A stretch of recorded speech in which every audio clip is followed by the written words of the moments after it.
Welcome to Kenton's videos. Enjoy the video.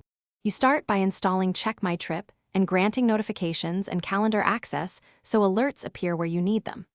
Once done, make sure you have the booking reference or confirmation email at hand. Linking the travel account speeds imports and keeps everything synced. Tap Add Trip, choose Import by booking reference or email, then paste the code or forward the confirmation. This gets your itinerary into the app immediately so you can move to managing flights, trains, or hotels without delay. Once your trip appears, open the full itinerary to inspect each segment: flight number, departure time, terminal, and seat info. You can edit passenger details, add baggage or seat assignments via Manage, and attach documents or notes for quick reference. Make sure to enable real-time alerts so you receive gate changes, delays, and platform updates. This is why syncing calendar and notifications matters. Also, use the map and terminal view to plan transfers.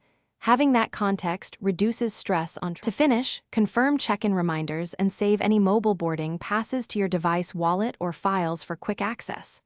Once done, export the itinerary to your calendar, enable offline access for flights with spotty service, and share the trip with companions. If the app can't find a booking, link the email account used for confirmations or manually add the booking details. This fixes most import issues. Finally, test notifications before you travel so alerts arrive when they matter. Thanks for watching. Consider subscribing if we helped you.